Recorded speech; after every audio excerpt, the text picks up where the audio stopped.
আসসালামু আলাইকুম সম্মানিত শিক্ষক মণ্ডলী। বিদ্যালয় ভিত্তিক প্রাথমিক বৃত্তির রেজাল্ট কিভাবে দেখবেন সেটাই আমি এখন দেখাচ্ছি। এজন্য প্রথমে আপনাকে একটি ব্রাউজার ওপেন করতে হবে। আমি এখানে ক্রোম ব্রাউজার ওপেন করছি এবং এই যে সার্চ বার আছে এখানে লিখছি IPEMIS। আমি IPMS এর উপর ক্লিক করছি।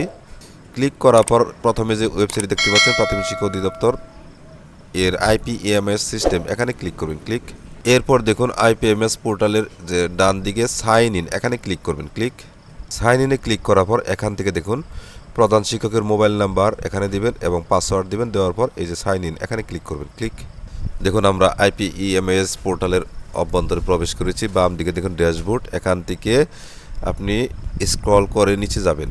নিচে গিয়ে দেখুন এখানে প্রাথমিক বৃত্তি ব্যবস্থাপনা, এখানে ক্লিক করবেন। ক্লিক করার পর দেখুন বিদ্যালয় ভিত্তিক পরীক্ষার্থীদের তালিকা, এখানে ক্লিক করবেন। ক্লিক এরপর এখান থেকে ডান দিকে যাবেন। ডান দিকে দেখুন ম্যানেজে ক্লিক করবেন। ক্লিক করার পর দেখুন ফলাফল ডাউনলোড করুন, এখানে ক্লিক করবেন। ক্লিক দেখুন ডাউনলোড হলো, এই যে ডান দিকে দেখুন এই যে ডাউনলোড হয়েছে।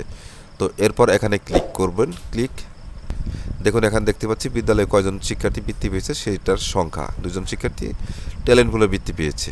তো এভাবে আপনি আপনার বিদ্যালয়ের সকল শিক্ষার্থীর বৃত্তির রেজাল্ট একসাথে দেখতে পাবেন। আশা করি বুঝতে পেরেছেন। ভিডিওটি যদি একটু হেল্পফুল হয়ে থাকে তাহলে অবশ্যই একটি সাবস্ক্রাইব করবেন। এই আশাবাদ ব্যক্ত রেখে আজকের মতো এখানে শেষ করছি। আল্লাহ হাফেজ।